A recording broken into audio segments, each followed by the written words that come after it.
what it takes to uphold, restore, or even develop a foundation of democracy. It takes a lot of ingredients.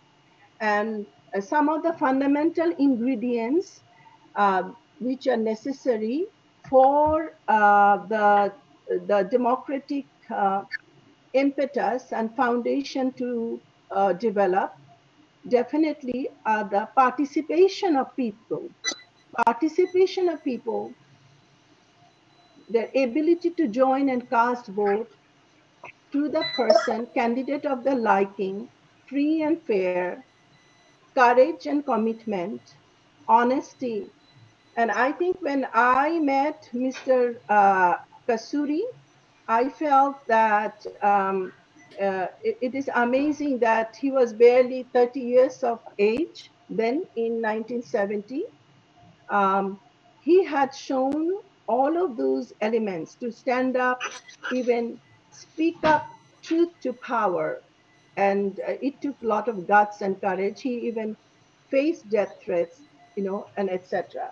So I will come to Amar at this point. I think I will not yet. We are starting with short PowerPoint presentation highlighting Mr. Kasuri's achievements, and then I will give the floor to Mr. Kasuri, and from then you will have opportunity to ask him question and answers.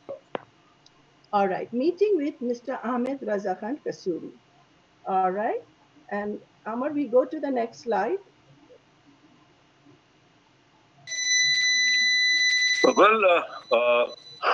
one of the most Amar, important thing. Amar, you have to unmute everybody. Mr. Kasuri, let me first introduce you, then I will ask you to speak. So here we are going through PowerPoint presentation about your life and works. After that, I will give All the right. floor to you. Okay? All right. Background and education. Ahmed Raza Khan Kasuri hails from a prominent family of Pakistan. Born in 1940, he was educated at Central Model School, Lahore, and the Government College, Lahore. He has a master's degree in law from the University of Cambridge, UK, and rose to prominence in both law and politics. He is the founding father of Pakistan Constitution, 1973, and considered to be one of the best legal minds of Pakistan. He was given a unique position in the history of Pakistan as he opened up and wound up the debate on the said constitution to uphold democracy and the rule of law on behalf of the combined opposition of the country. Legal career. He is a senior attorney at the Supreme Court of Pakistan and also the chairman of the nationally reputed Qasuri Law Associates since 1967, a legal firm which deals with civil, criminal, constitutional, tax, corporate, and immigration law. He has conducted many cases of national legal importance, which have been reported in the law journals, namely Pakistan Legal Decision, Supreme Court Monthly Review, and Pakistan Criminal Law Journal. He conducted many lawsuits of great national public importance. Among them is the case of Mr. Justice Sajjad Ali Shah, former Chief Justice of Pakistan, whom he defended in year 1998 when he was removed from the office of the Chief Justice of Pakistan by the full court of Supreme Court of Pakistan. He represented President of Pakistan and Federation of Pakistan in a famous constitutional dispute between the President and Chief Justice of Pakistan, Mr. Justice Iftihar Muhammad Chaudhry, in July 2007. Political career. He began his political career in 1963 when he raised his voice as a student leader against a draconian law called University Ordinance, enacted by General Ayub Khan, the then President of Pakistan. Pakistan People's Party was born on 1st of December 1967 out of Mr. Kasuri's house. He was among the 7 leaders of Pakistan People's Party who were detained on the Defense of Pakistan rules in November 1967 by Ayub Khan. After their detention, a countrywide civil disobedience movement started against the President of Pakistan, and eventually his dictatorial regime was dislodged and crumbled in 1969. Mr. Qasuri was elected as the youngest member of the National Assembly of Pakistan on December 7, 1970. At present, Mr. Qasuri is the senior vice president of All Pakistan Muslim League, APML. Political stance and sacrifice for democracy. Mr. Qasuri was the only member of the parliament who went to Dhaka, then East Pakistan, to attend the inaugural session of the National Assembly on March 3, 1971, against his own party president, Mr. Zulfikar Ali Bhutto's strong opposition and threat. He was intended victim in the historic murder case that led to the execution of Pakistan Prime Minister Bhutto. His father, Nawab Muhammad Ahmad Khan, was killed in the tragic incident. Accomplishments and awards. Ahmed Raza Khan Qasuri is the recipient of the highest award of Pakistan People's Party, namely Nishane People's Party on February 21, 1971. Mr. Qasuri represented Pakistan Parliament in a session convened by International Parliamentary Union at Mexico City in April 1976.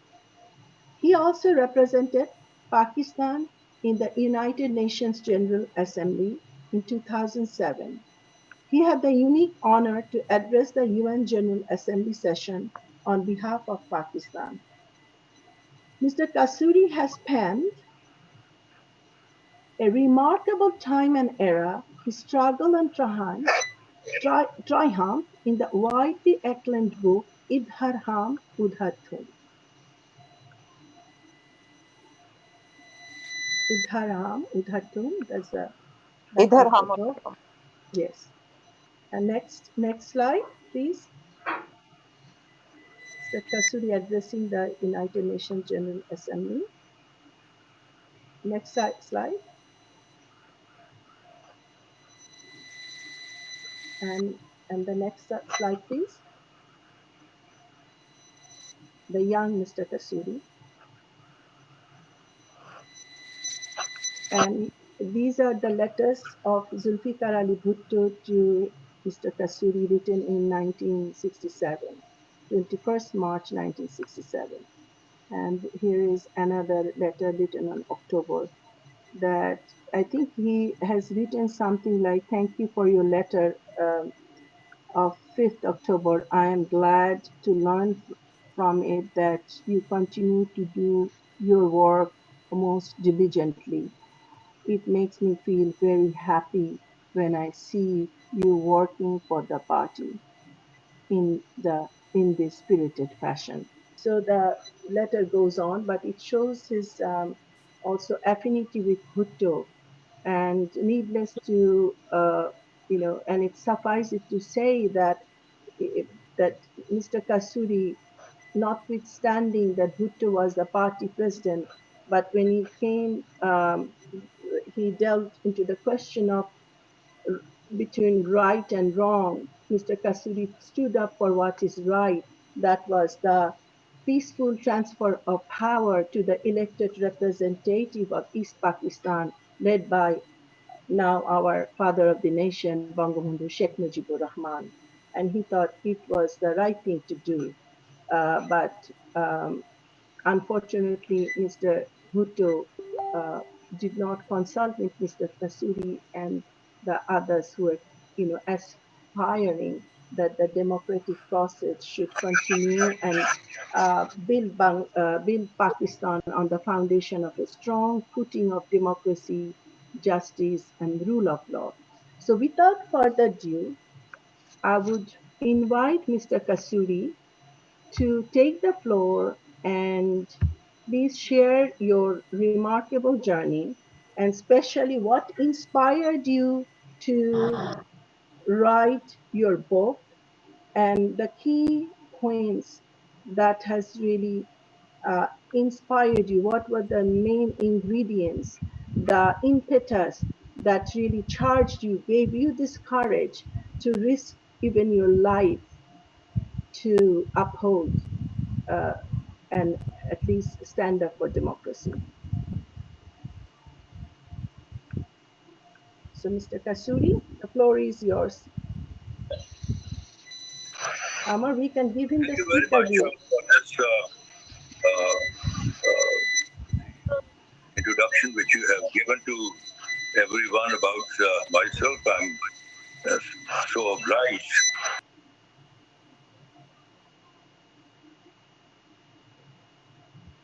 We lost him.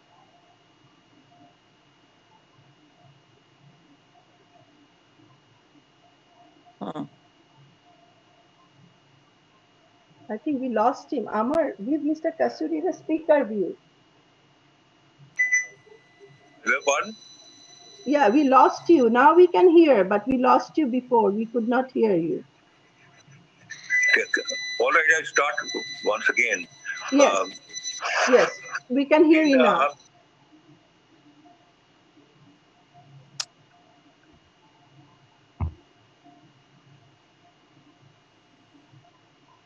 We can't hear Mr. Kasuri.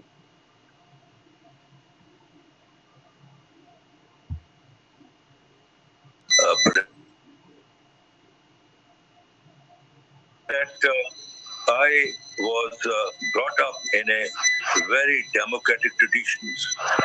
Let me give you a brief background of my family. My mother's uncle, uh, Nawab Muhammad Ismail Khan, was number two man in All India Muslim League after Qaid Azam. And Nawab Saab was a lifelong member of parliament from Meerut, a district in UP in India. And he was M.A. Cantab and bar at law and very formally educated person. And the Lahore resolution was drafted by him because his English was par excellence. So it was his writing that turned out to be the Lahore resolution in 1940. My mother, she was the foster child of Maulana Muhammad Ali, and Maulana Muhammad Ali was one of the witnesses of my mother's marriage. There's a witness, the witness called the witness of the bride, and Maulana Muhammad Ali was the witness for the bride from my mother's side. So my mother was brought up in an environment which was charged with the politics of the subcontinent. And my mother's grandfather was Nawab Ishaq Khan, who was the first vice chancellor of Aligarh University. And this is the university which gave education to the people, Muslims of India, because Raja Ram Mohan Roy, who was a leader of the Indian community, he realized that the Britishers are going to stay. So he introduced Western democracy, Western education to Hindus way back in 1830. And so Sayyid Ahmad Khan realized this thing much later. But the Aligarh was the university which gave education to the Muslims of our subcontinent. And anybody who would study at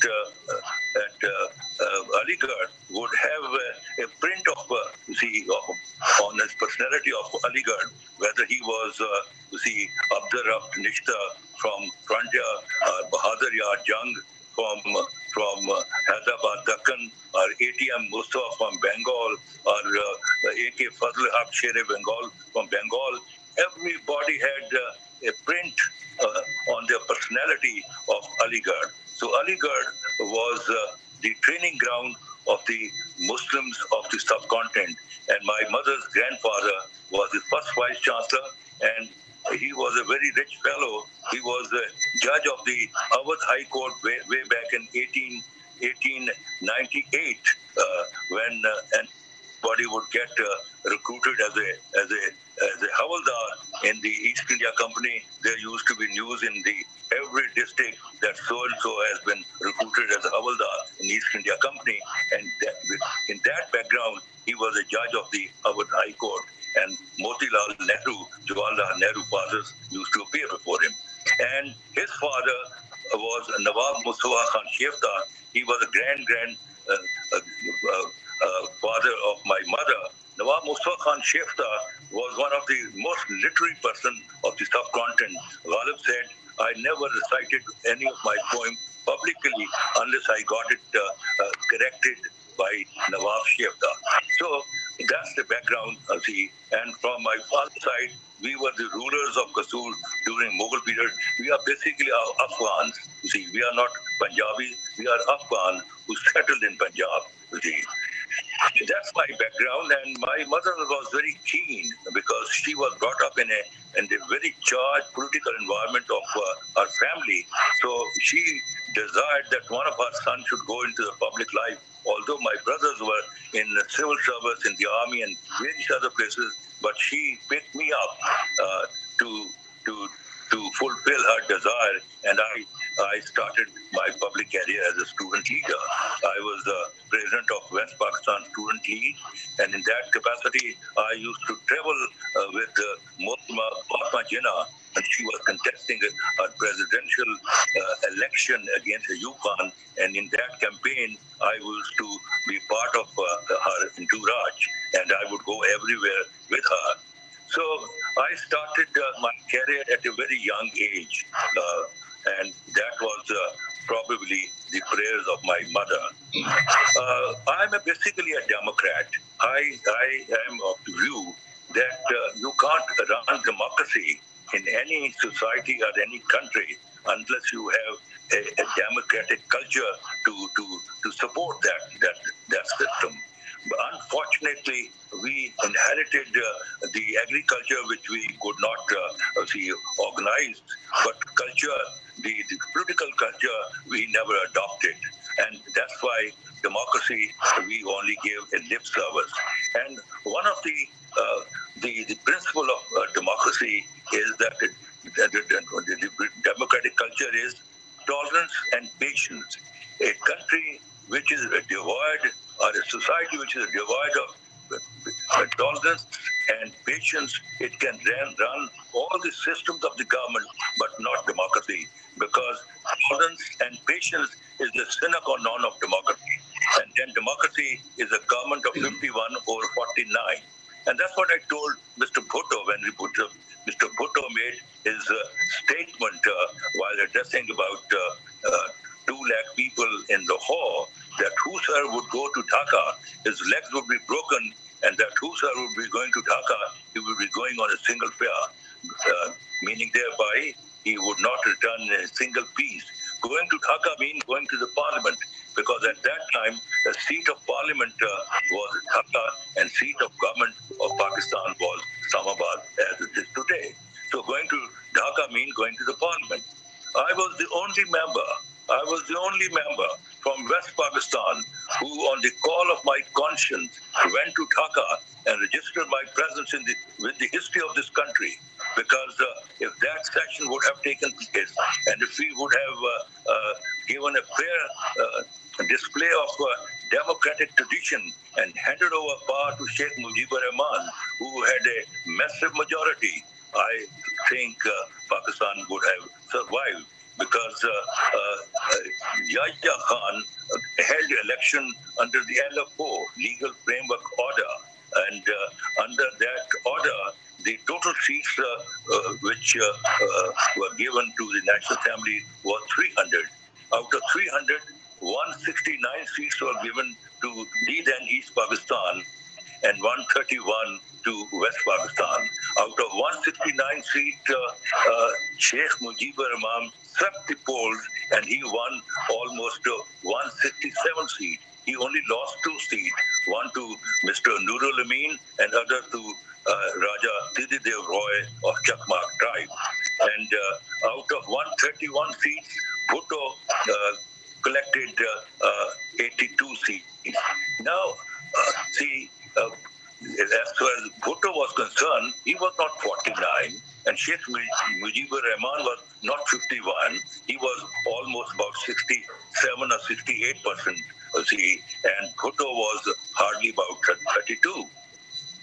Now, it was strange that a person who begged 32% seats in the National Assembly, he became that so much power hungry that he started saying that let there be transfer of power in two wings. You see, he said, you are on 14th of March 1971 while addressing a public meeting at Nishta Park, Karachi. He said, you are the majority party of East Pakistan and I am the majority party of West Pakistan. Therefore, separate transfer power in East Pakistan and separate transfer power in West Pakistan. In one country, there is always one transfer power. In one country, there cannot be a true transfer power. But he was actually hinting of the breaking of Pakistan because he had become that much power hungry that he thought that if he can't be a prime minister in the concept of one Pakistan, let it be half Pakistan, and if not possible in half Pakistan, let it be Punjab or Sindh. So he was power hungry, and in order to get power at all cost, he was the person who was responsible for breaking of the country. See, the position is that when I was leaving for Dhaka, and earlier one night I met him, I said, Mr. Bhutto, I am planning to go to to Dhaka to attend this session because we have not been elected to boycott this session. We have been elected by our respective electorate to represent their point of view in the National Assembly, and the only place where we can have a national dialogue, and that is the National Assembly of Pakistan. See, because in democracy, if you resort to monologue in democracy mean treating other party as subordinate and to weaker. See, and the issues are resolved through dialogue because it is through dialogue that you find common denominator, and it is through dialogue that you find out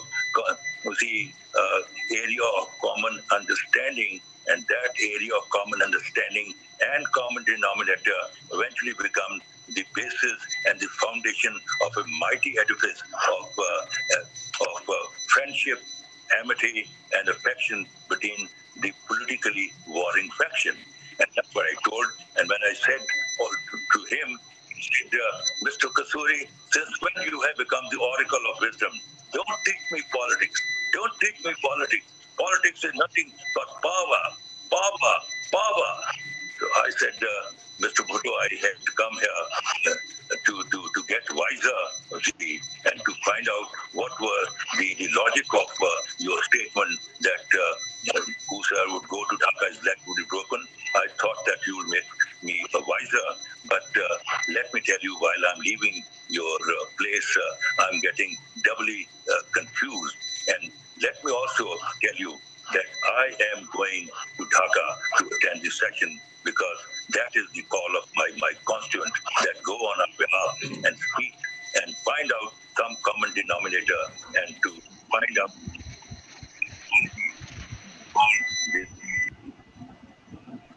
that if we would have gone and attended this session, and if that session would have taken place, Pakistan would have survived. Because I'm sure the Mujibur Rahman would have liked to be the Prime Minister of Pakistan, and if his grouse was that all the resources are being spent in Pakistan, Pakistan the eastern wing of Pakistan. And let me tell you that in the making of Pakistan, Bengalis have the main role. See, actually, if you look at the history, the East India Company did not take the right of collection of the revenue from Punjab or UP or CP, but they had chosen Bengal because Bengal was the richest province of the subcontinent. But when the British left, it was the poorest province of the subcontinent. and they looted the wealth of Bengal, and the industrial revolution of England was greased with the wealth of Bengal. And when they were about to enter into the First World War, and they knew that the Hindus are, for Hindus, sacrilegious to cross the sea. They were not heavily leaning on the Muslim support, so they organized that is called Hunter Commission. Now, this Hunter was an ISIS officer who conducted a commission, and he found out the grouse of the Bengali Muslim, that they were badly dealt by the British Raj, and gave some way out. Now, that commission report was published in the shape of a book, which is called, the name of the book is Indian Musalman. And then in 1905, the partition of Bengal took place. The partition of Bengal took place with the pressure of the Muslim Bengalis, because Muslim Bengali thought that Hindu Bengali is exploiting the Sonar Bangla, and they pressurized the British government, and the Bengal was partitioned. And in 1906, the Muslim League was established in Dhaka at the house of Nawab Salimullah Khan, and the first president of the All India Muslim League was Sultan Muhammad Khan Aga Khan. Now, in 1911, the partition of Bengal was annulled. The partition of Bengal was annulled because of the Hindu Bengalis' pressure from Dhaka, because they thought that Sonar Bangla has gone out of their hand, and their factories were absolutely had come to a closure. So the partition of Bengal was annulled in 1911, and the capital was shifted from Calcutta to Delhi. Now, in 1937, the only province where Muslim League, which was destined to make Pakistan, the only province where the Muslim League won was Bengal.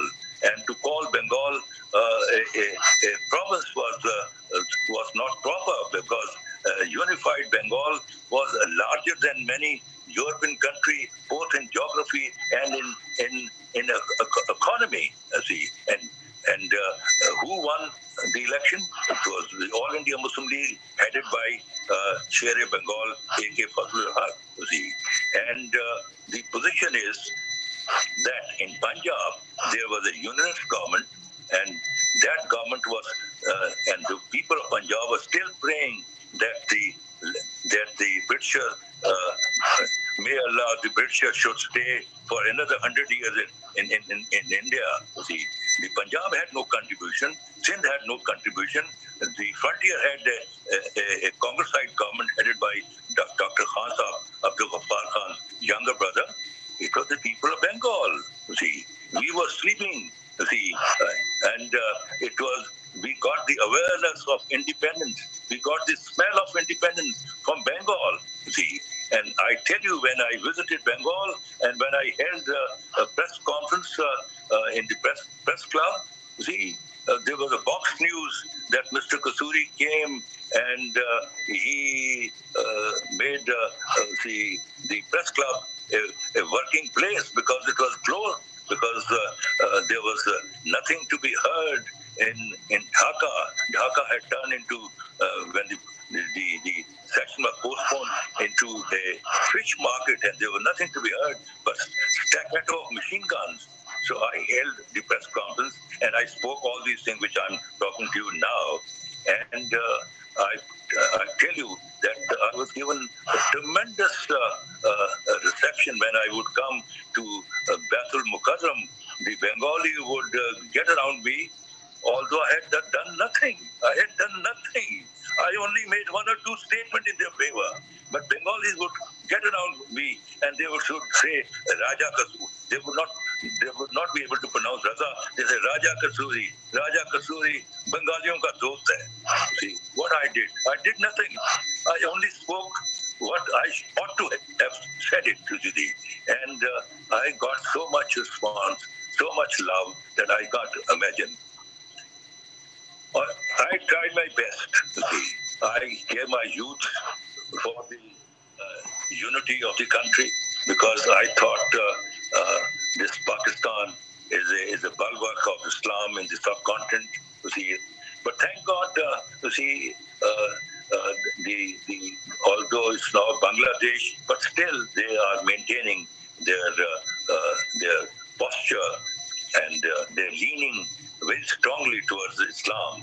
And now there's a very strong realization that they were misled by the Indians.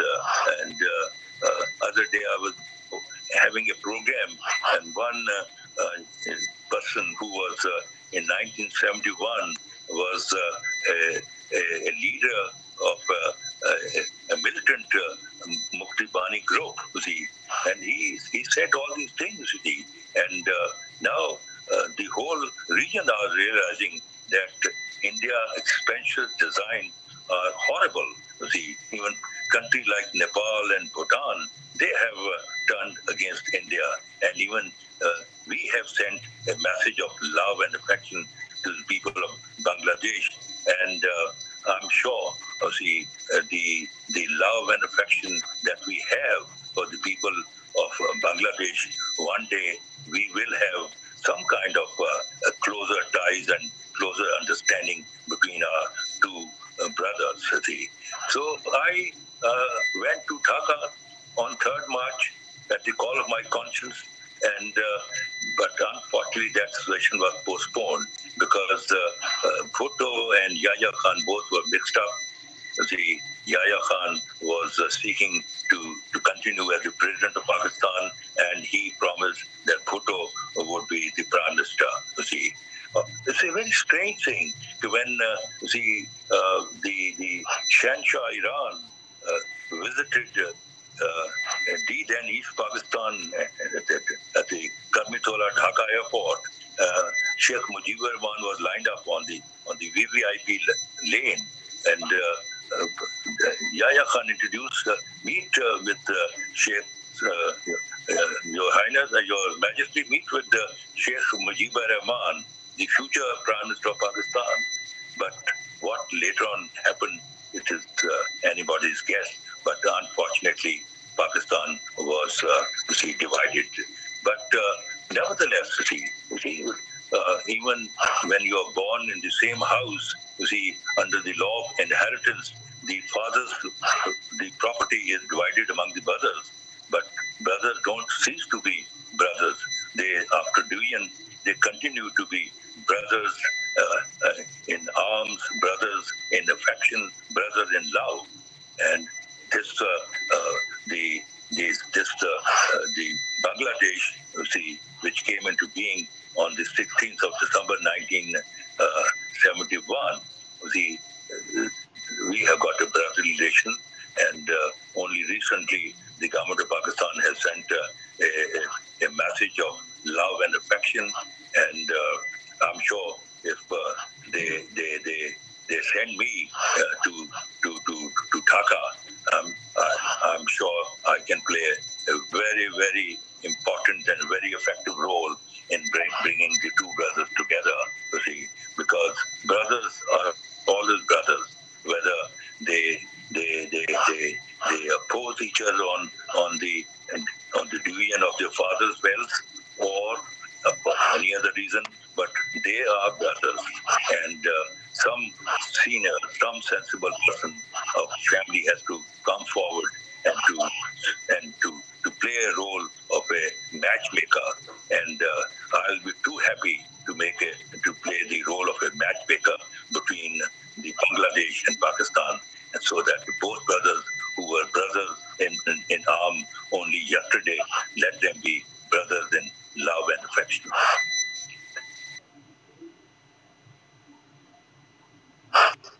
Qasuri, I would like to, you have really touched on many important points. Uh, It is true that we need neighborly uh,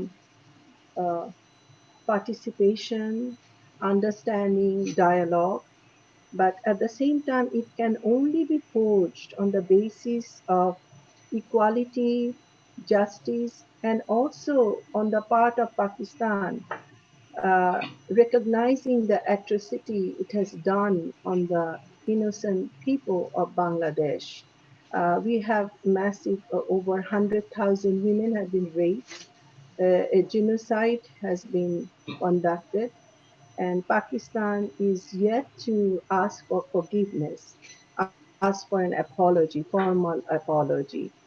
And so these are the factors that surely that Bangladesh emerged on the principle of friendship with all neighboring country, like enmity to none, friendship with all. But it has to be built upon the basis of trust, recognition of all the atrocity, the injustice done on the people of Bangladesh. Pakistan is yet to ask for a formal apology.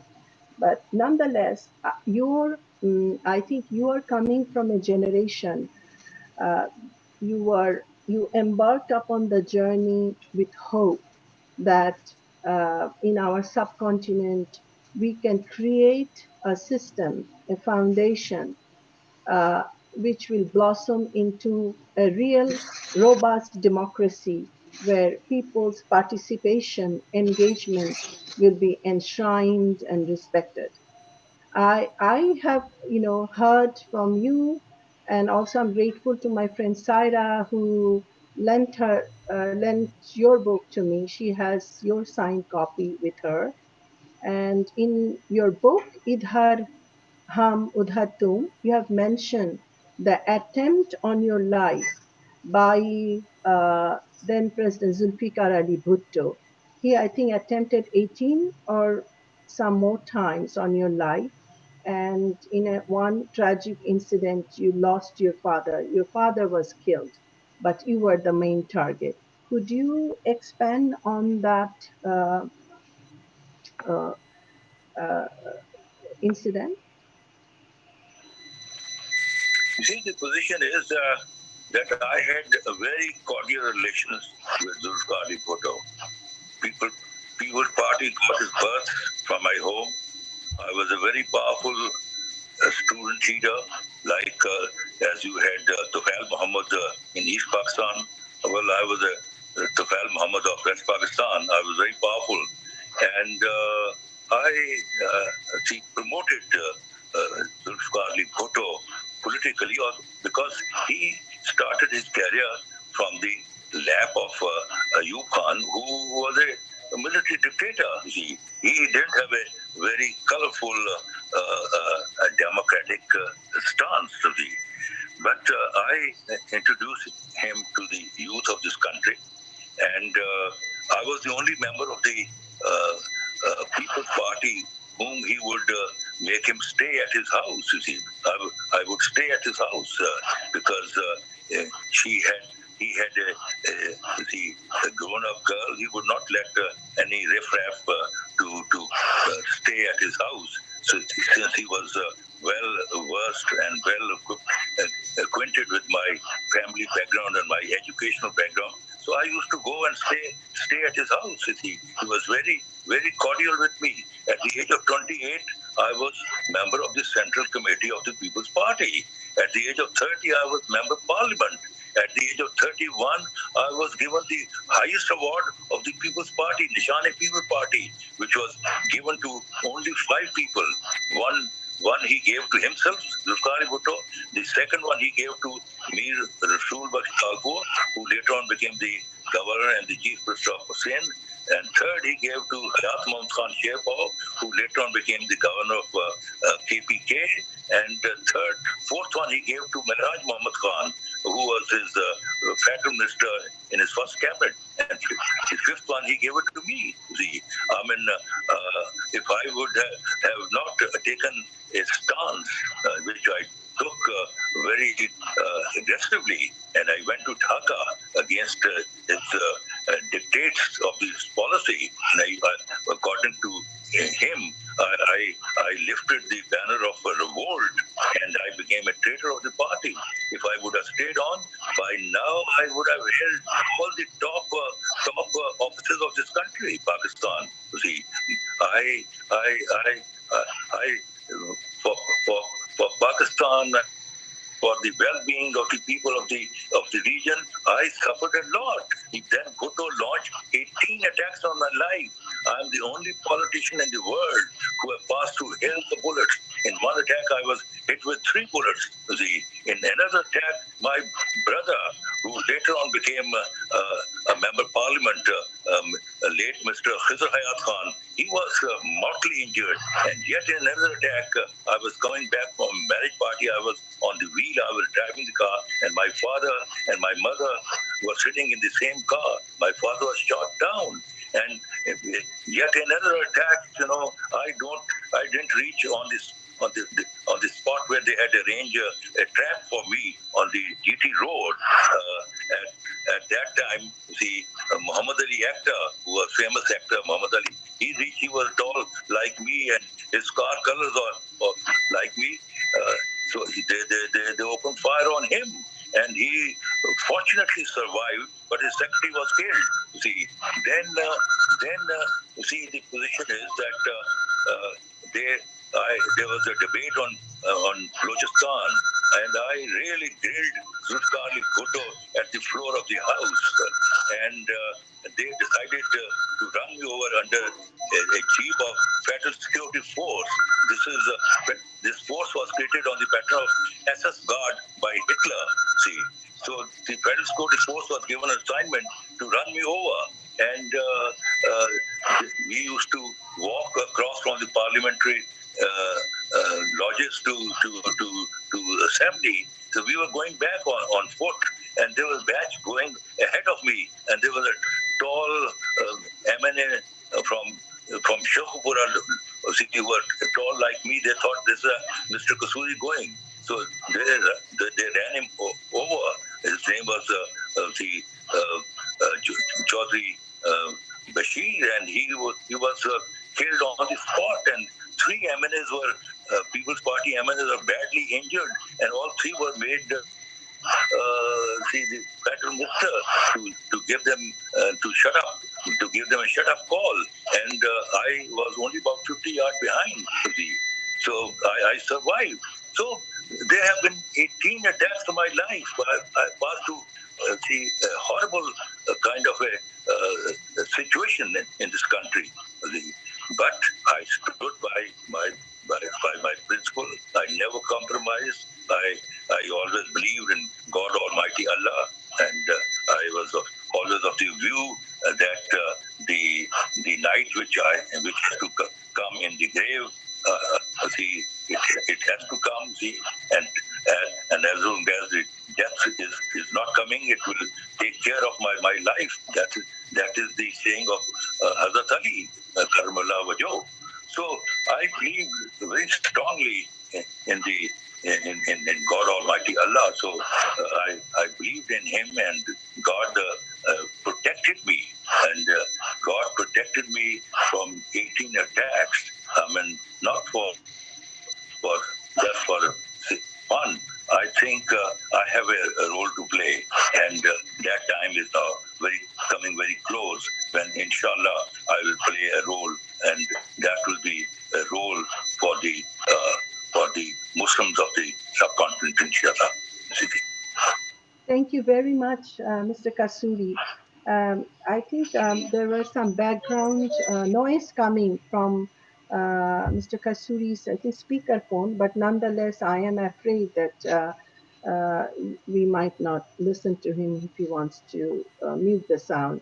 So we learned uh, from you a lot of history that I'm sure many of us were not aware of. And this atrocity that Bhutto has done to you personally, for the audience, I would like to share that based on the FIR that Mr. Qasuri lodged against Bhutto, he filed with the police station. Based on that FIR, that Bhutto was tried in and executed in 1979. It was based on the murder case of Mr. Qasuri's father, who was killed in 1974 by Bhutto's henchmen. And as far as the friendship and understanding between the regional cooperation are concerned, that Bangladesh is open for friendship. Bangladesh has prospered since our independence, but Bangladesh, and especially women, they demand a formal apology from the government of Pakistan for the genocide and atrocities done on millions of people and especially our sisters. So based on that, that one can move forward. I mean, we cannot just band-aid on the wound. The wound needs to be healed. And the first step of healing, first step of uh, moving forward forgiveness is recognition, apology, and then people can move forward. So I would like to, at this point, without further ado, would like to open the floor to the viewers and audience, that if you have any question for Mr. Kasuri. Mr. Qasuri, do you think Yes. that, Mr. Qasuri, do you think that the conspiracy of Pakistan behind the murder of Bangabandhu? I couldn't get your question. Sultana, are you speaking? I couldn't get your Hello? question. I, could you speak louder? Hello? Do you think that the Yes, I think conspiracy of speak Pakistan louder. behind for the murder Uh, of Bangabandhu? Hello? Murder of? Oh, Bangabandhu, Bangabandhu. Sheikh Mujibur Rahman. Sultana Akhtar asked that, if do you think that Pakistan, conspired, is behind the murder of our father of the nation, Bangabandhu Bangabandhu, Sheikh Mujibur Rahman. Sheikh Mujibur Rahman. That murder was committed by Captain Colonel Rahman, who was commanding a cavalry regiment in Bangladesh Army, and you had received some tanks from United States. So he had a test exercise at the house of Bangla Bandhu. See, that was your internal matter. See, I mean, if he had any conspiracy, why would the Pakistan would let him go out of Pakistan? He was detained in Pakistan, but he was sent very honorably to London, and from London he flew to Bangladesh. See, I think this is once again an Indian conspiracy and Indian propaganda, and I shun it. This propaganda. Pakistan has got nothing to do with it. Okay, and I think let's also, uh, based on what he has shared with us, do you have any other comments and questions for Mr. Kasuri? Harun, you want to say something? I'm really interested to read his book, like Idhar Hum Udhar Tum. Is it written in Urdu, or is there any English version of the book?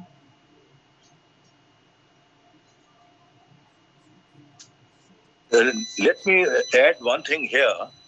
You see, unfortunately, the civil service personnel who would go to East Pakistan, then East Pakistan, they would act like a colonial civil service, you see.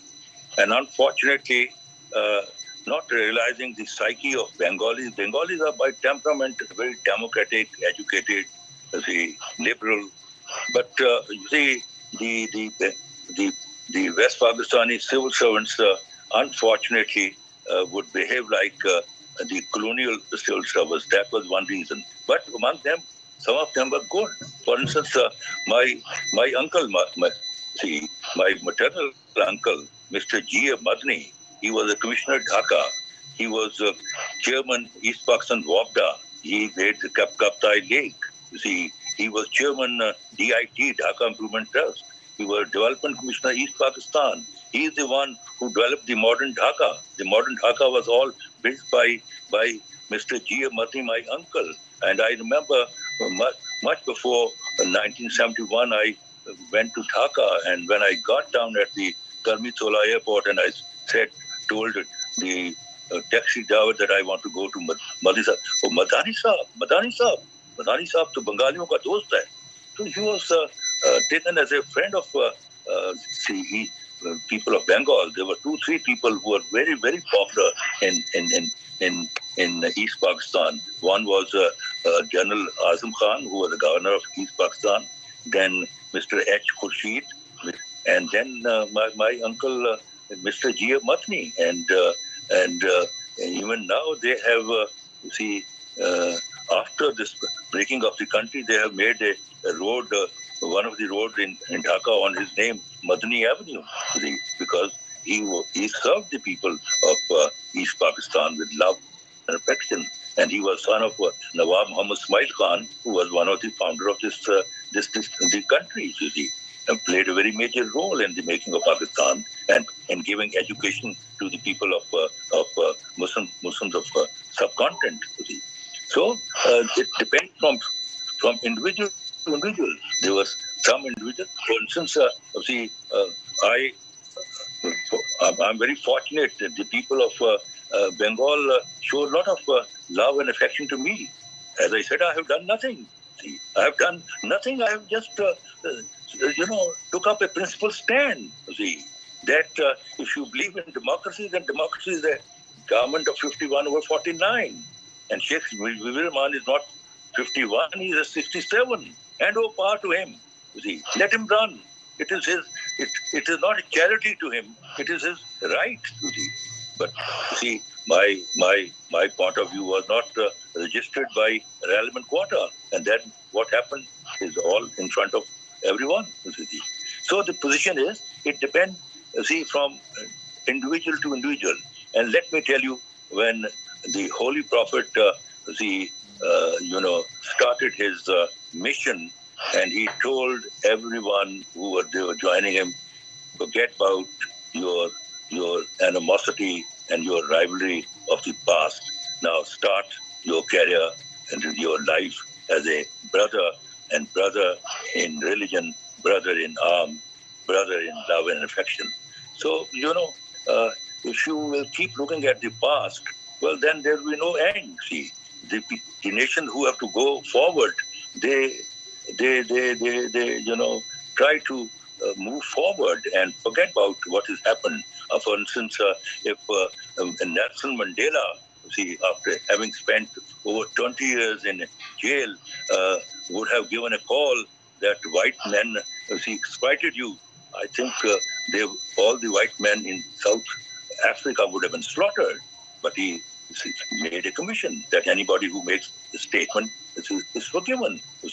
Truth and Reconciliation Statement Commission, and probably he must have read the Holy Prophet from very, very minutely, because when Holy Prophet entered into Makkah, he declared the house of Abu Sufyan his worst enemy as Darul Aman, that anybody who will take shelter in the house of Abu Sufyan, he will be protected. Nobody will raise hand on the women. Nobody will raise a hand on the children. Nobody will cut the trees. So that was the order of the day of Holy Prophet, because he was also a military commander. And he entered as a winner. He could have done anything with the crash who made his life miserable, but yet he forgave them. So we are the followers of Holy Prophet, and we should adopt the training and the attitude and the teaching which he passed on to us. Thank you very much. Mr. Qasuri. Harun has, and Sultana, I'm speaking, and Amar, you meet everybody except for the speaker. Right now, what first attending to Harun's question that if Mr. Kasuri's book has been translated into English or not. I think it has not. Mr. Kasuri probably didn't hear your question enough. That his book is, so far I know, is in the Urdu version. But I highly recommend and I would suggest that Mr. Kasuri will translate this book into English. And another thing is that definitely forgiveness is one of the highest human attributes. Definitely, when you forgive, it is not forgiving the perpetrator, you forgive yourself. It unloads your own self, your soul, and you can move on. At the same time, there is a duty on the side of the person who has been forgiven to recognize and also ask for an apology. When the truth and reconciliation, this whole project, whole mission was established, the first criteria was that the perpetrator, the the people who have done the atrocities and the violence will sincerely ask for forgiveness. They will recognize, they will express that they have done wrong, and they will really be truthful in uh, in their deliberation of the atrocities. Then only it is up to the victim to decide whether or not to forgive and move on. So these are complex, discussions, but these are some of the founding principles how forgiveness and being forgiven work in at personal level or in community and in international politics and climates. And that will take another discussion. But here we are focusing on Mr. Kasuri's book, which is Meet the Author Idhar Ham Udhatum. And he has really enlightened us of the period because most of the younger generation nowadays, we do not know much about our past. It's very important to know and learn from the past, which will be a guiding light to the future. And if we do not know our past, we do not know who we are. And uh, losing one's identity is losing oneself. So it's very important to know how we have come about. And as proud Bangladeshis, we are very proud that our nation has been liberated. We are doing a way lot better. We are not under the subjugation, oppression of any other nation. As a sovereign nation, we have emerged. We still have a long way to go, but at least we have gained that freedom and independence through our blood and sweat. And Bangladesh is born on the principles of social justice, human dignity, and equality. So these are the amazing foundational spirits of our country, serve as our guiding light. We may not be able to achieve them now, but since these are the guiding stars that we still aspire to move on and touch and be illuminated by the light ourselves.